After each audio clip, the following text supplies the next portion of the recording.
Now here's something you don't hear every day. This is not a typical story you hear every day, and especially not in good old America.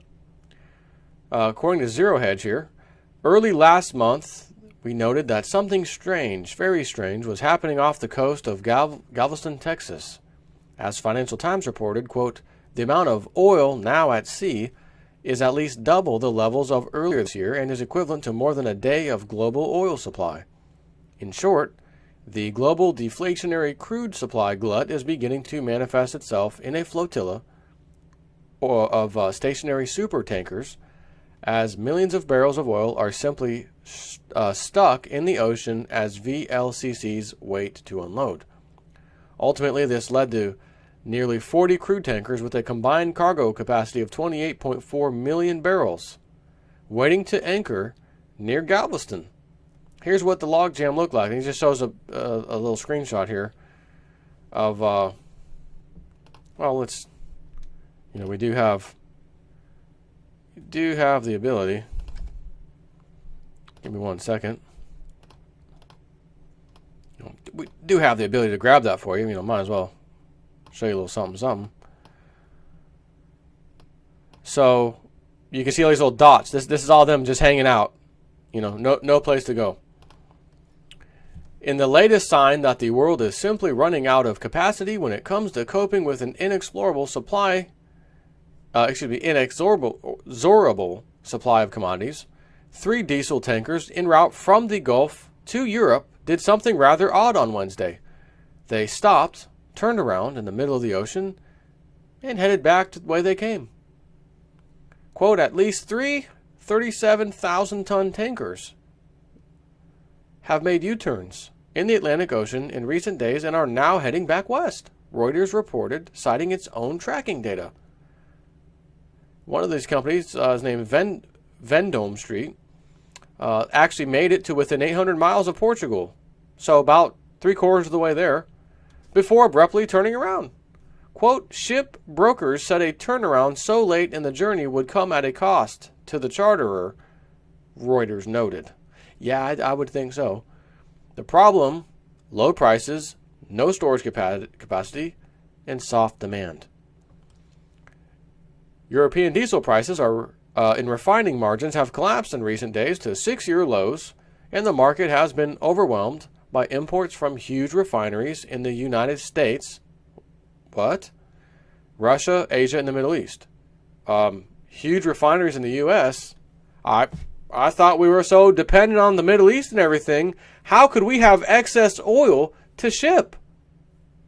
Gosh, that's a shock. That's mind-boggling. It's baffling, isn't it? We got to go to the Middle East to get our oil, but we have so much we can send it out and then make the bastards do U-turns to come back because they can't. They've got more than we need. No thanks. Have a nice day. I guess ISIS is supplying so much on their little roadside oil operations. They must be taking care of the whole world with the oil they're getting. Boy, this ISIS group, man, it must be huge. At the same time, unusually mild temperatures. Oh, okay. Now it's making sense. Temperature issues. Okay. At the same time, unusually mild temperatures in Europe and North America further limited demand for diesel and heating oil, putting even more pressure on the market. Oh, okay. I bet that's what it was. Gotcha. But hold on. I thought other places are experiencing extreme cold weather, which is abnormal. So doesn't that kind of put the weight, back in the middle? No? Okay. And here's the stunning visuals. Let's take a peek at that. Some stunning visuals from Zero Hedge of the route that they took. You can see them leaving Texas and making a little pit stop at Florida at the bottom there to say hi to the peeps, and left. Now, why am I seeing a bunch of those? I just saw like a bunch of screen. Anyways, so back to the old main background here. It says, as of now, it's unclear if the tankers will discharge their diesel cargoes in the Gulf Coast or await new orders.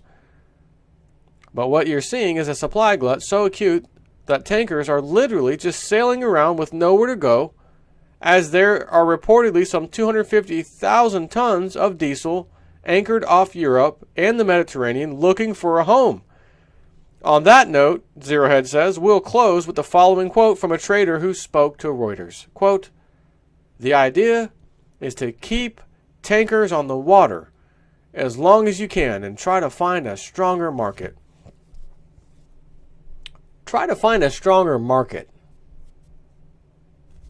You're going to go somewhere else? Again, last time I checked, the price of all commodities, which is oil as well, is set on Wall Street, the COMEX. It's a kind of a separate market, but Wall Street.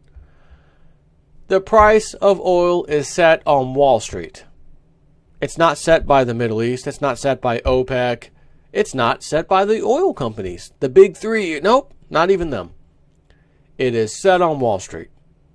So a trader spoke to Reuters and said, the idea is to keep tankers on the water as long as you can and try to find a stronger market. Listen, bozo trader. The market isn't strong because the club wants prices down.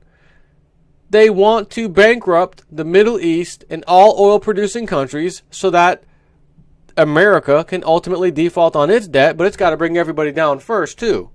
And then we come in last. And that's how Lindsey Williams said it was going to go. He did say it would go that way. And he said you'd see the euro go first before it came to America. And as I look at the price today, the euro to a USD is 108.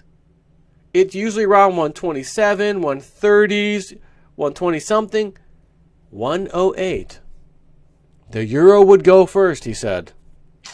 Interesting, isn't it? But has anybody ever seen that?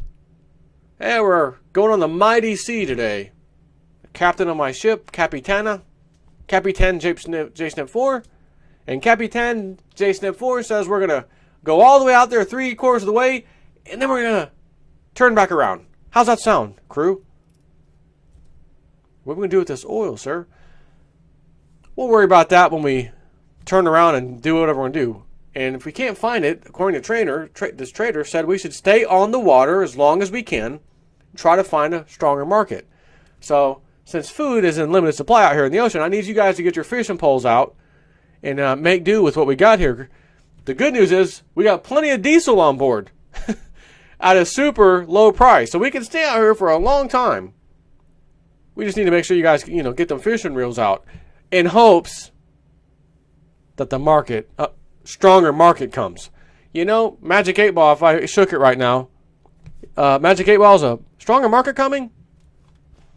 I already know what Magic 8 Ball would say. And it would be a new reply that most Magic 8 Balls don't have. And it would say, not a chance in hell.